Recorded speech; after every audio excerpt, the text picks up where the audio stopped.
joining Wars of the Roses. And this is the Arabian Nights Tales by A.J. Howie, an article taken from PRS Journal, Volume 18, Number 4, Spring 1959. The Arabian Nights Tales by A.J. Howie.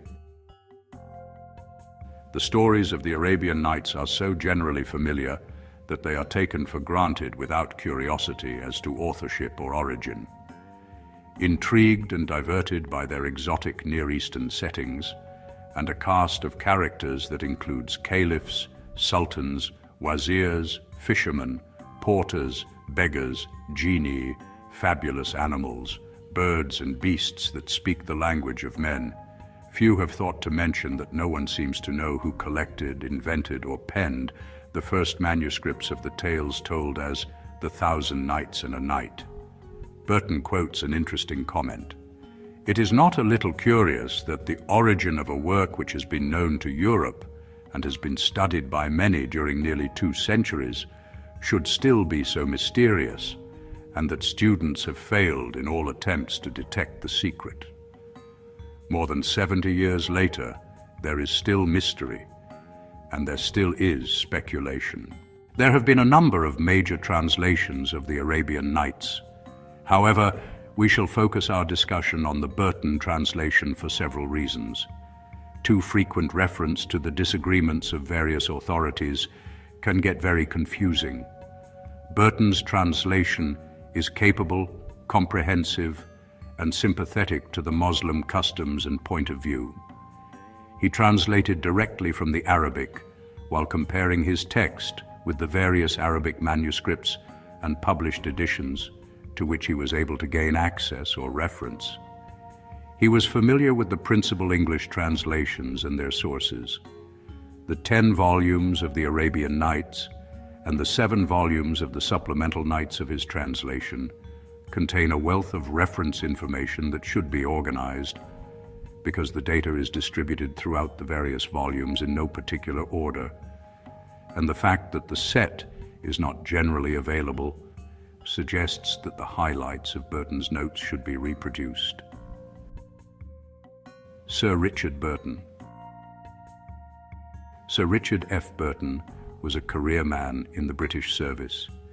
His interests did not conform to traditional patterns, and obviously he resisted proper indoctrination into the politics of the service.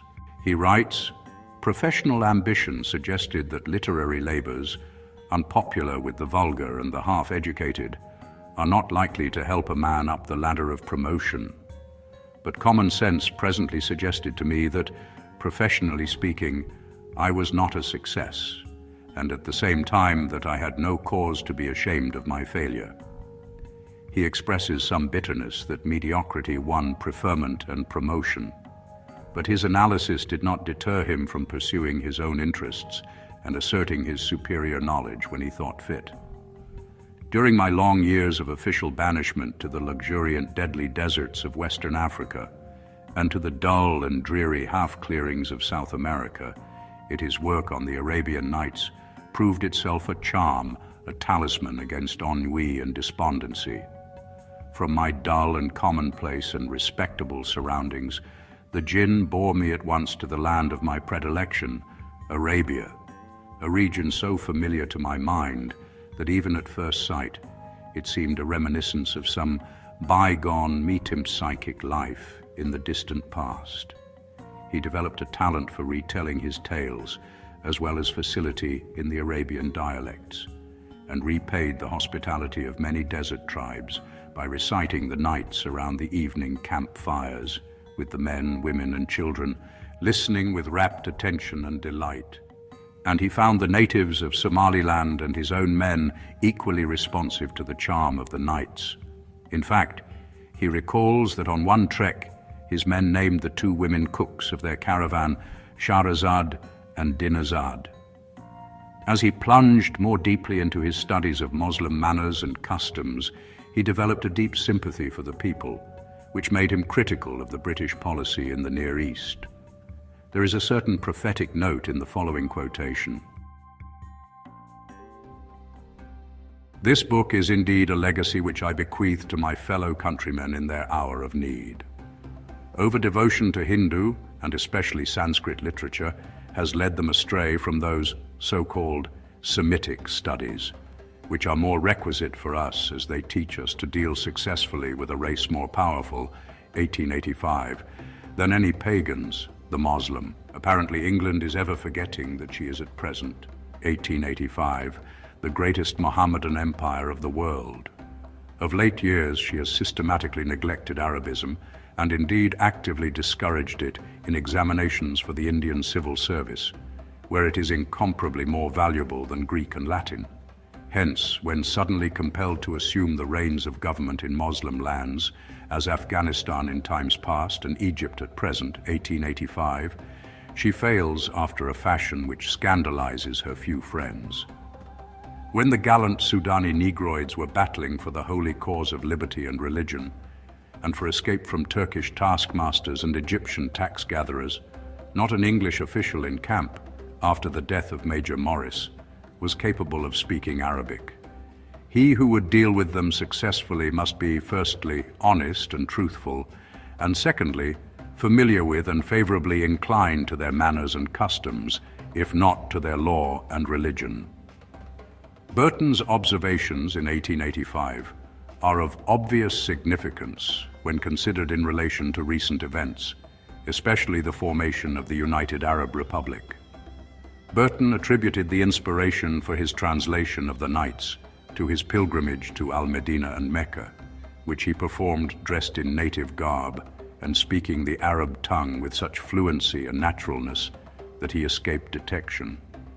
The work at first was to have been a collaboration with John Frederick Steinhauser, civil surgeon at Aden. Steinhauser died long before the translation was complete, and his manuscripts were lost, so that Burton pursued the work alone. Burton was a comparatively late translator of the Arabian Nights, and it was necessary that he justify a new translation of a work that had won and held its popularity for almost 200 years. The bulk of this material is found in his foreword to Volume 1 and in his terminal essay in Volume 10 of the Arabian Nights.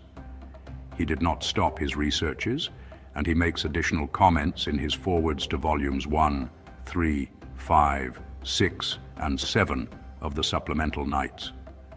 Burton did not rely entirely on his own efforts, and as Appendix 2 in Volume 10 of the Arabian Nights, he published Contributions to the Bibliography of the 1001 Nights and their imitations, with a table showing the contents of the principal editions and translations of the Nights by W.F. Kirby.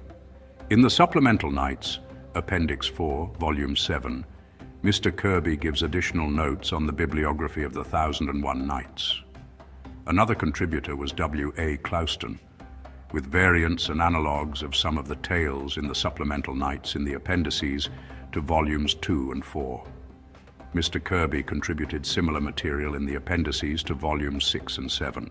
There are multitudinous references to points on which Burton differs from his predecessors.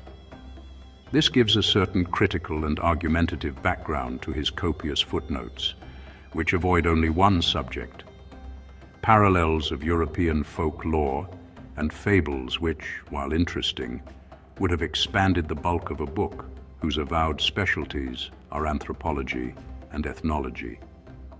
Burton offers his notes as an opportunity to catch many details of the text which would otherwise escape the reader's observation, all of which he felt would form a repertory of Eastern knowledge in its esoteric phase.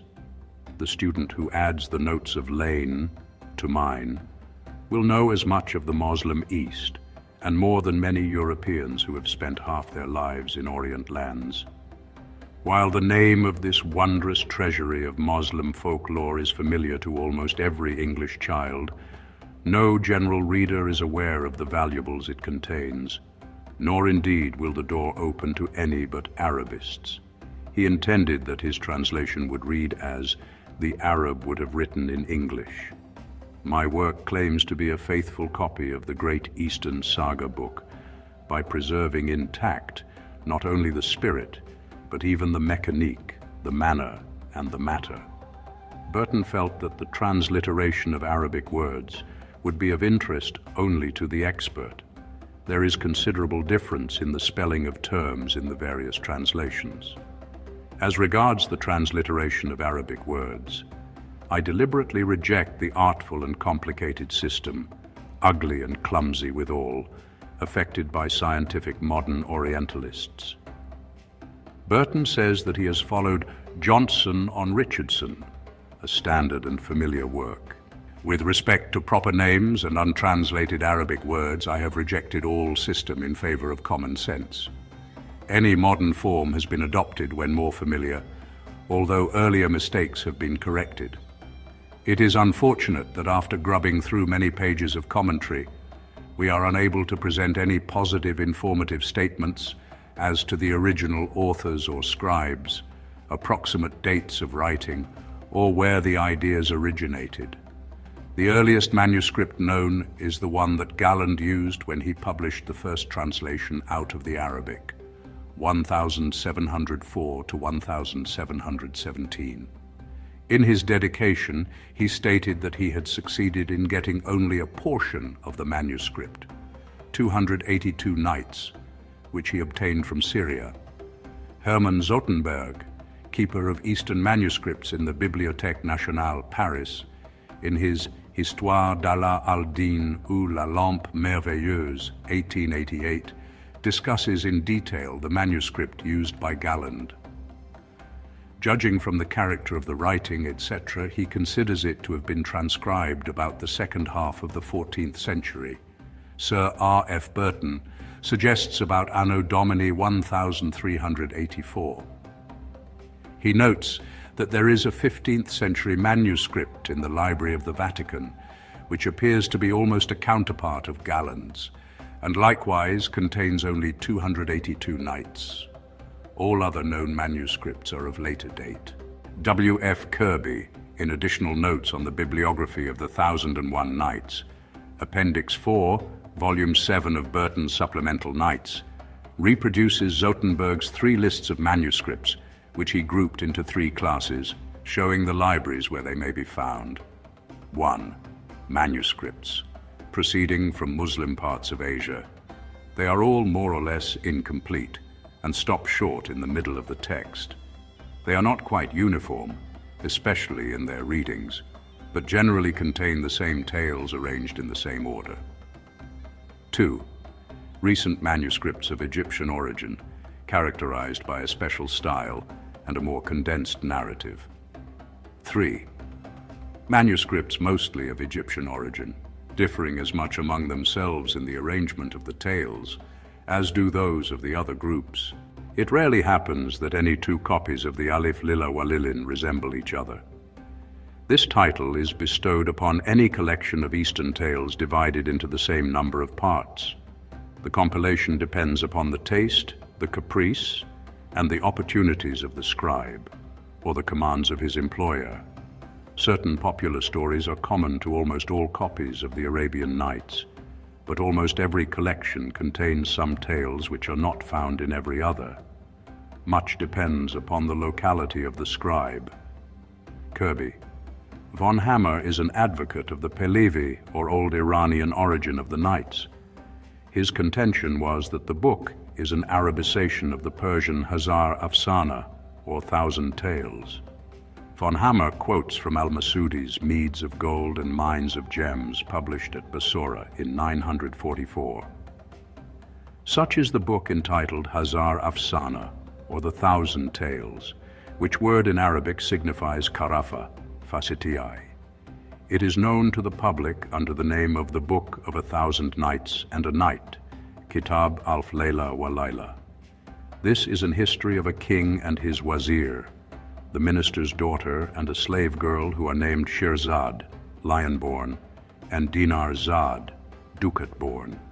He notes also that about a century after al-Masudi had mentioned the Hazar Afsana, it was versified and probably remodeled by one Rasti, the nom de plume of a bard at the court of Mahmud, the Ghaznevite sultan who, after a reign of 33 years, died in 1030. Von Hammer supported the foregoing with finding a mention of the work in an index list of Arabic works compiled in 987 by Muhammad bin Ishaq al-Nadim, which further described the parallel storyline. The almost undisputed early origin of the tales is further confused by internal evidence, where historical references have been inserted by later scribes when copying earlier manuscripts. The most commonly noted anachronism is the mention of tobacco and coffee, which are described in the later nights, but were unknown when the stories originated. But in spite of the mysterious origin of the 1,000 Nights and a Night, the quality and variety of content, the literary perfection of form, and the strong human appeal ensure that the will of Allah, who knows all things and whose purpose is evident in them, will be worked. The mystery but intensifies the urge to know more about them. Thank you for watching, and please don't forget to share, like, subscribe, and comment. And if you can, please consider donating to Wars of the Roses. Links to PayPal and Patreon are in the description. Thank you so very much.